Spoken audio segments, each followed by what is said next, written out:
Boa noite. Boa noite. No Brasil, o presidente Jair Bolsonaro decide não comentar o ataque, mas diz que tensão deve aumentar o preço do petróleo no mundo. Que vai impactar, vai. Agora vamos ver o nosso limite aqui, porque se subir, já está alto o combustível, se subir muito, complica. Essas e outras notícias você acompanha em instantes no Rede TV News.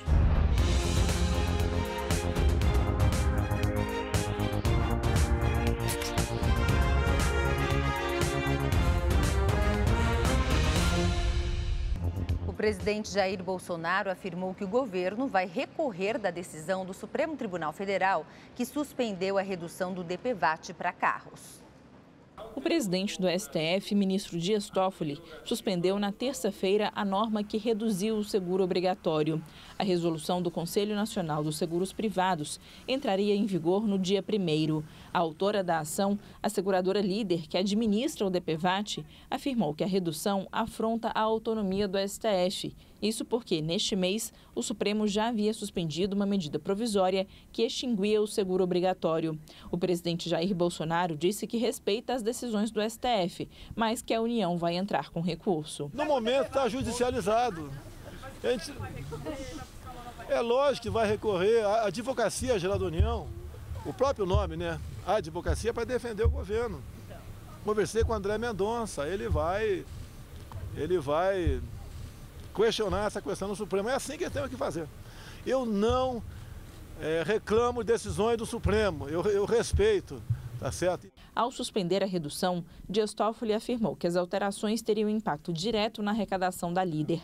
A justificativa é que foram mantidos os valores das indenizações por cobertura e, ao mesmo tempo, houve redução dos valores que os donos de veículos pagariam a título de prêmios tarifários, sendo zerado o percentual repassado a título de despesas administrativas e de corretagem. O relator do caso no Supremo é o ministro Alexandre de Moraes, mas como o pedido foi feito durante o recesso do Judiciário, a decisão coube ao presidente da Corte, que está de plantão. Entrou em vigor hoje a Lei de Abuso de Autoridade, sancionada pelo presidente Bolsonaro em setembro. Pelo menos 4 ações foram apresentadas ao Supremo pedindo que o texto seja declarado inconstitucional. O projeto de lei esteve no meio de um vai e vem até que o presidente fizesse a sanção. Jair Bolsonaro havia falado em 9, 10, depois 20, mas no final vetou 19 artigos do projeto de abuso de autoridade. Como os artigos podem ter mais de um dispositivo, o total de pontos vetados havia chegado a 36.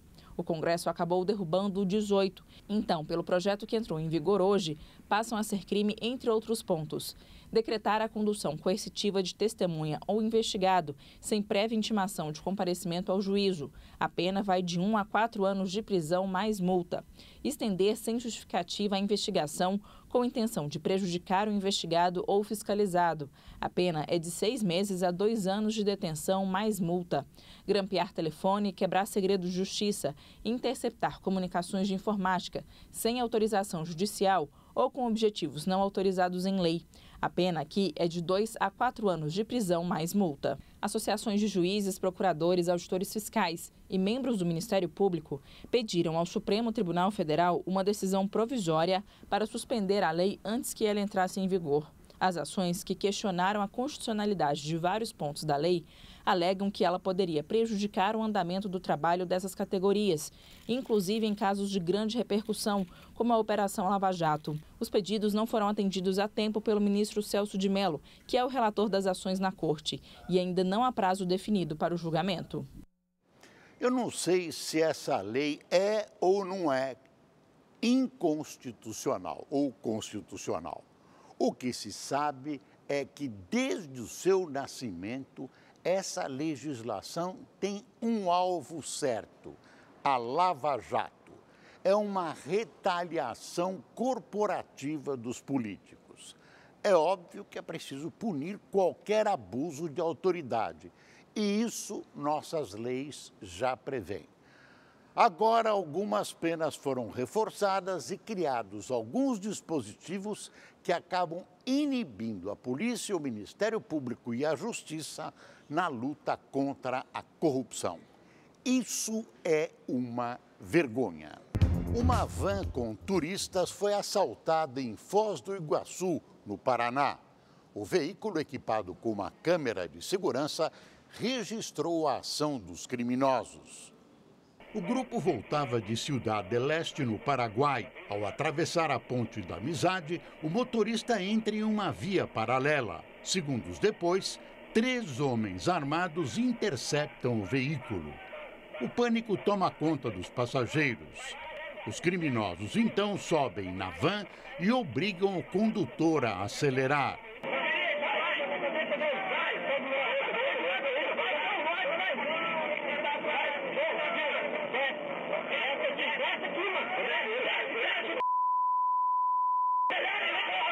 De acordo com os turistas, os bandidos apontaram armas para eles o tempo todo.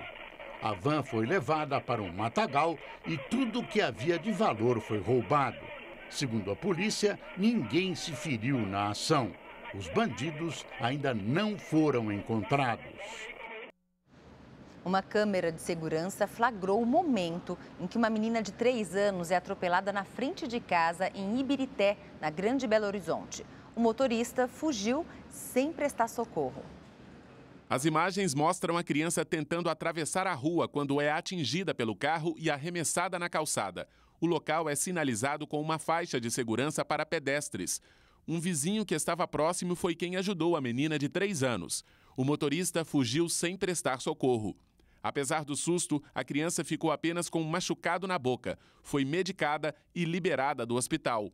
O motorista ainda não foi encontrado pela polícia. O caso foi no primeiro dia do ano, mas o vídeo só foi divulgado hoje na tentativa de localizar o suspeito. O número de mortes nas rodovias federais de todo o país durante o feriado de Ano Novo caiu 7% na comparação com o Réveillon do ano passado. A infração mais cometida pelos motoristas foi a ultrapassagem em locais proibidos. Depois de 5 dias de operação nas rodovias federais de todo o país, o feriado de Ano Novo terminou com 863 acidentes e 70 mortes. No Réveillon de 2019, foram 914 acidentes e 75 mortes. Boa parte das ocorrências foi registrada em Minas Gerais, estado com a maior malha viária do país. Este carro ficou com a lateral destruída após bater em um ônibus e cair em uma ribanceira na BR-381, na região metropolitana de Belo Horizonte.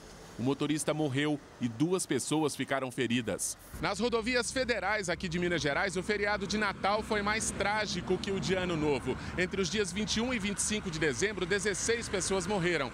Já de 28 de dezembro a 1º de janeiro, foram 9 óbitos. Na soma dos 2 feriados prolongados, o número de mortos em Minas foi 21% maior que o registrado no Natal de 2018 e no Réveillon de 2019. Motorista dando seta e não muda de faixa, ou muda de faixa sem dar seta. Às vezes olha no retrovisor e já vira de uma vez. Corre demais, corre muito, faz ultrapassagem, sem visão nenhuma, faz ultrapassagem. De acordo com a Polícia Rodoviária Federal, 134 mil veículos foram fiscalizados nas estradas de todo o país. Os agentes flagraram quase 5 mil motoristas que fizeram ultrapassagens em locais proibidos e mais de 1.300 que ingeriram bebida alcoólica antes de dirigir. Em São Paulo, as multas de bafômetro nas estradas estaduais subiram 36%. Eu acho um absurdo fazer tudo isso. Ultrapassagem proibida e o sujeito pegar uma estrada com a família e está embriagado. Em feriado prolongado assim, eu evito viajar justamente por causa disso, pelas responsabilidades. Normalmente, a infração mais cometida pelos motoristas é o excesso de velocidade, mas com a polêmica sobre os radares móveis, nenhuma informação foi divulgada. Em agosto de 2019, o presidente Jair Bolsonaro suspendeu o uso dos equipamentos de fiscalização nas rodovias federais. No mês passado, a Justiça do Distrito Federal determinou a volta dos radares. A pessoa tem que ter consciência independente de radar. Porém, eu acho que o radar é bom para poder manter uma certa cautela dos próximos motoristas, né? Se eu não dirigir para você e para os outros, acaba se matando aí. Por trás de muitos desses acidentes estão as bebidas alcoólicas. E esses acidentes Quando há mortos, são tratados como crime de menor importância. Durante a semana, foi na quarta-feira em Itatiba, no interior de São Paulo, o motorista visivelmente embriagado bateu seu carro contra um automóvel estacionado, matando um bebê de 9 dias que estava sendo amamentado pela mãe. Levado à delegacia, ele pagou fiança e foi imediatamente liberado. Isso é uma vergonha. O Corpo de Bombeiros de Santos confirmou que o incêndio que atingiu 2 apartamentos ontem foi causado por um aparelho de celular que superaqueceu após ser deixado no carregador. De acordo com os bombeiros, um turista botou o celular para carregar em cima da cama, o que provocou o superaquecimento e o incêndio. As chamas puderam ser vistas da janela de um dos quartos. Um dos apartamentos ficou completamente destruído, mas não causou danos à estrutura do prédio. Os moradores deixaram o edifício, mas já retornaram depois do susto. Morreu mais um trabalhador que ficou ferido na explosão de uma siderúrgica em Divinópolis, Minas Gerais. Márcio Gomes, de 45 anos, estava internado há uma semana no pronto-socorro de Belo Horizonte com 80% do corpo queimado. Essa é a segunda morte provocada pela explosão ocorrida em 27 de dezembro. Cícero Villanova da Silva Oliveira, de 33 anos, outro funcionário ferido no acidente, não resistiu às queimaduras e morreu no dia seguinte. Um terceiro trabalhador teve ferimentos nos olhos e está em tratamento. De acordo com testemunhas, o local onde fica armazenada a poeira de carvão na empresa teve um superaquecimento e gerou uma pequena explosão que rapidamente espalhou para outras áreas. O combate ao incêndio durou cerca de 4 horas. A Polícia Civil de Divinópolis abriu inquérito para apurar as causas do acidente. Foi enterrado hoje em Taboão da Serra, região metropolitana de São Paulo, o corpo do menino de 3 anos, morto com sinais de tortura. 5 familiares da criança estão presos. O repórter Guilherme Lopes está na frente da delegacia que investiga o caso e tem mais informações ao vivo. Boa noite, Guilherme. Que caso horrível, né? A polícia já sabe aí a causa da morte dessa criança?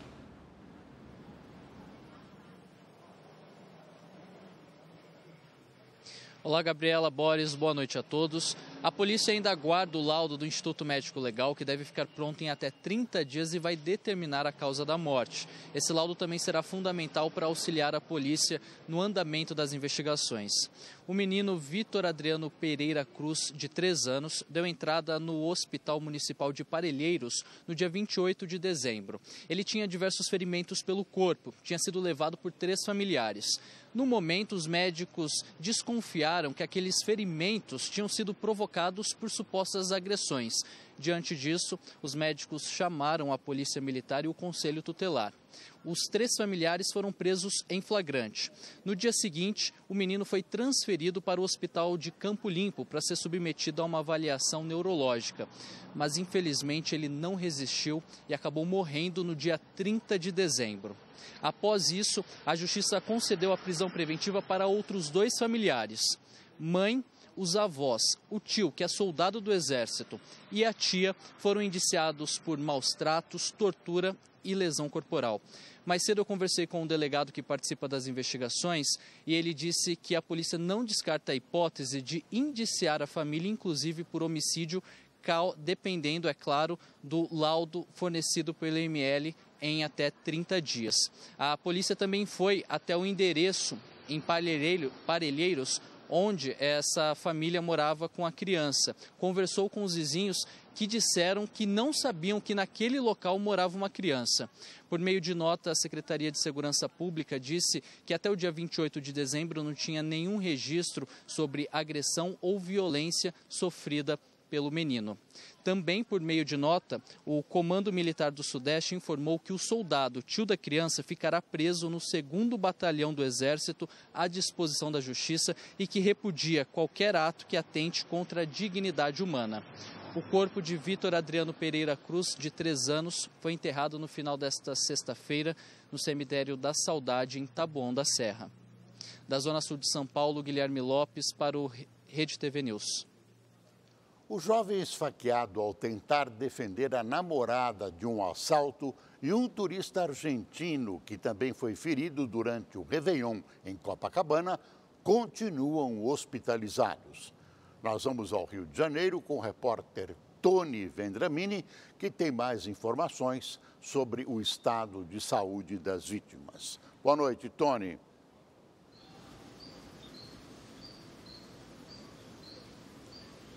Boa noite, Boris. Boa noite, Gabriela. Boa noite a todos que nos acompanham. Segundo a Secretaria Municipal de Saúde, o estudante de Direito Pedro Rabelo e o turista argentino Tomás Brássica seguem internados em estado estável. Eles foram esfaqueados durante um arrastão na noite de Réveillon em Copacabana. Pedro tentava defender a namorada da ação dos criminosos. Já o caso do turista argentino foi registrado na Delegacia de Atendimento ao Turista. A polícia já requisitou imagens das câmeras de segurança do local e faz diligências para tentar identificar o autor do crime. Ao vivo do Rio de Janeiro, Tony Vendramini para o Rede TV News. E uma forte chuva causou inundações e deslizamentos de terra em Petrópolis, na região serrana do Rio de Janeiro. Na capital, a tempestade de hoje também causou alagamentos em diversos pontos. O Rio de Janeiro entrou em estágio de mobilização esta manhã por conta da forte chuva que atingiu a cidade. Este é o segundo nível em uma escala de 5 e significa que há risco de ocorrências de alto impacto. A zona oeste e norte foram as mais atingidas pela tempestade. Em uma hora, o bairro de Campo Grande acumulou 11 milímetros de chuva. Em Petrópolis, na região serrana, a chuva começou ainda na tarde de ontem e continuou durante toda a noite. Em 4 horas, os pluviômetros marcaram quase 200 milímetros de chuva na cidade, cerca de 7 vezes mais do que o previsto para o dia. Também foram registrados deslizamentos de terra e inundações de rios. De acordo com a Defesa Civil, pelo menos 10 imóveis tiveram de ser interditados. Até o momento, nenhuma morte foi registrada. A cidade continua em estado de alerta por conta da previsão de mais chuvas até amanhã. Um homem de 51 anos morreu após ser levado pela correnteza em Guarulhos durante a chuva de ontem. A vítima chegou a ser socorrida, mas não resistiu. A capital e a grande São Paulo foram castigadas pelo forte temporal que provocou desabamentos, enchentes e quedas de árvores. A sexta-feira foi de limpeza pelas ruas de Franco da Rocha, na Grande São Paulo. Muita gente tirou a lama das calçadas e das lojas no centro. Comerciantes tiveram prejuízos com a força da água. A cidade foi uma das mais afetadas pela chuva de ontem, que provocou alagamentos em casas e estabelecimentos comerciais. Em alguns pontos, a altura da água chegou a 2 metros. Francisco Morato e Ibiúna também sofreram com enchentes. Várias ruas ficaram intransitáveis. Em Guarulhos, uma cachoeira se formou dentro do aeroporto. Já a capital paulista registrou 17 pontos de alagamentos. Toda a cidade ficou em estado de atenção. Vamos saber se essa chuvarada continua, então veja agora a previsão do tempo para todo o Brasil. Ainda tem previsão de chuva em grande parte do Brasil. Ela deve ser mais intensa e volumosa entre o norte e o sudeste, onde pode ter até granizo em áreas do sul de Minas. Estão na rota do alerta para chuva forte, tempo nublado, Vitória, onde a máxima é de 31 graus, Belo Horizonte, Palmas, com 27 graus e Brasília. O sábado vai ser chuvoso e com tempo fechado em todo o litoral do sul do Brasil, de São Paulo e do Rio de Janeiro. Cariocas terão um final de semana chuvoso. Faz 29 graus e chove o dia todo. As pancadas também devem continuar em São Paulo, onde dá uma boa refrescada. A temperatura cai para os 24 graus. Em Florianópolis, dia cinzento e com chuva, temperaturas entre 23 e 27 graus. Sábado de sol o dia todo em Porto Alegre, com 29 graus de máxima. Em Recife, Boa Vista e Cuiabá, onde faz calor de 36 graus. Um jacaré foi capturado pelo Corpo de Bombeiros em um terminal do Porto de Santos, no litoral paulista. O animal foi acuado na calçada para que não atravessasse e corresse o risco de ser atropelado. Um caminhoneiro que achou o jacaré na via e acionou os bombeiros. Eles capturaram o animal e o soltaram em seu habitat natural em uma lagoa próxima.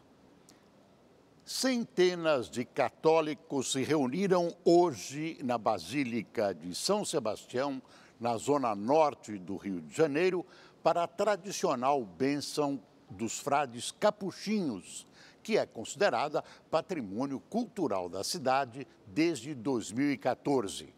Uma história de fé e devoção que já dura mais de 130 anos. Para o carioca, a primeira sexta-feira do ano é um dia de fé. Dia de pedir e agradecer. E de ser abençoado. Todos os anos, os fiéis se dirigem à Basílica de São Sebastião, padroeiro da cidade, para a tradicional bênção dos frades capuchinhos. Desde as 5 da manhã, assistem às missas de hora em hora, recebem garrafinhas de água benta. Patrícia comprou fitinhas e velas.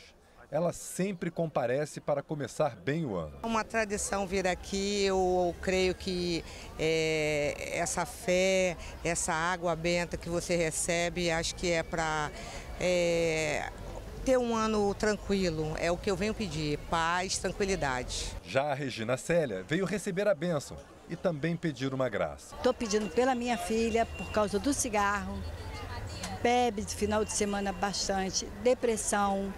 Meu marido que teve câncer. Tem que pedir pela família, né? Para ajudar. Sem fé a gente não vive. Desde 2014, a bênção dos capuchinhos é considerada patrimônio cultural do Rio de Janeiro. É uma tradição que tem mais de 130 anos e que, com o passar do tempo, atraiu cada vez mais fiéis. No final de 1800, especificamente 1886, Frei Fidelis de Ávola, um frei que residia lá no antigo Morro do Castelo, ao receber uma bênção, uma graça, devoto de Nossa Senhora de Lourdes, ele constrói a gruta e ali inicia-se então esta devoção da bênção dos frades capuchinhos ou dos frades dos barbadinhos, que veio do antigo Morro do Castelo e que teve continuidade aqui nesse santuário basílica. A bênção também atrai quem vai agradecer. É o caso da Josiete, que levou até a carteira de trabalho para ser abençoada. Que continue me abençoando, não só a mim, a todos os empregados que se encontram nesse Rio de Janeiro, pelo nosso Brasil. Pedir que abra a porta de trabalho para outras pessoas também, tenham oportunidades, assim como eu tenho.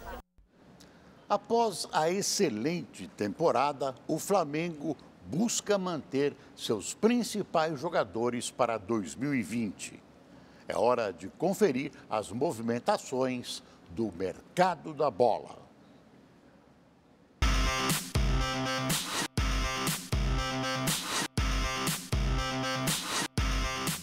No Flamengo, a prioridade é a manutenção da dupla de ataque. A ideia é convencer Gabigol a baixar a pedida salarial para contratar o atacante. O rubro-negro já concordou em pagar a Inter de Milão 72 milhões de reais por 80% dos direitos do atleta. O centroavante, que tem sondagem do West Ham da Inglaterra, tem até o final da próxima semana para responder ao clube brasileiro. Já a renovação de contrato com o Bruno Henrique está bem encaminhada. O atacante tem vínculo até o final de 2021 e já discute a renovação de um novo acordo para evitar propostas de outros times. Clubes chineses estão de olho no atleta. O Real Madrid está próximo de contratar Reinier, promessa de 17 anos do Flamengo. Os espanhóis ofereceram cerca de 135 milhões de reais pelo atacante. O time carioca negocia para manter o jogador até o meio do ano, porém a tendência é que o jovem vá para a Espanha nesta janela de transferência. O clube carioca aproveitou para oficializar o acordo com Gustavo Henrique. O zagueiro assinou contrato com o Flamengo por 4 temporadas. E o presidente Jair Bolsonaro afirmou que não vai comentar o ataque ao Irã por não ter o mesmo poderio de guerra dos Estados Unidos. O Itamaraty também não deve se manifestar. Mas o presidente reconheceu que o ataque a um dos maiores produtores mundiais de petróleo vai afetar os preços dos combustíveis aqui no Brasil. A alta deve ser discutida com o presidente da Petrobras, Roberto Castelo Branco, e com o Ministério da Economia, ou com o ministro da Economia, Paulo Guedes. Que vai impactar, vai. Agora vamos ver o nosso limite aqui, porque se subir, já está alto o combustível, se subir muito, complica. Já fizemos a política do passado de tabelamento, não deu certo. Questão do combustível. Nós temos que quebrar monopólios, né? A distribuição é ainda que mais pesa no preço do combustível. Depois o ICMS, que é o imposto estadual, não é meu. Você pode ver, vamos supor que aumente o combustível. Os governadores vão vibrar, porque o ICMS, né, é o mesmo percentual em cima de uma base maior, vão ganhar mais. Então seria bom se pudesse chegar no consenso, discutir esse assunto, mas sabe que não dá. Agora à noite, o presidente Bolsonaro disse que vai tomar providências caso o preço do petróleo dispare. Ele disse ainda que a Petrobras está se recuperando dos prejuízos que sofreu nos últimos anos, mas frisou que a posição do governo é de não interferir no preço dos combustíveis. E o assassinato do general iraniano Soleimani no Oriente Médio puxou o dólar para cima nesta sexta-feira. A moeda americana fechou o dia em alta de 0,74%, cotada a R$ 4,05. Na semana, o dólar acumula valorização de 0,14%. Existe a expectativa de uma reação iraniana, provavelmente contra interesses dos Estados Unidos no Iraque, e não uma reunião de paz. O ataque americano foi uma resposta de Trump às ações da franquia terrorista iraquiana do Irã, o Hezbollah. O pano de fundo é a eleição nos Estados Unidos. Trump, candidato à reeleição, deu uma demonstração de força reagindo a provocações atribuídas ao regime iraniano. Foi uma surpresa porque os americanos estavam executando uma política isolacionista. O preço do petróleo já subiu e, com o correr da carruagem, pode ficar ainda mais alto. Foi a conselho dos militares a decisão de Bolsonaro de não se pronunciar ainda sobre o ataque. E hoje estreou o terceiro capítulo do programa exclusivo da Rede TV no Facebook, o Histórias do Dia. O assunto do dia é sobre racismo, com a apresentação da jornalista Érica Reis. O Rede TV News fica por aqui. Uma ótima noite para você. Boa noite e até amanhã.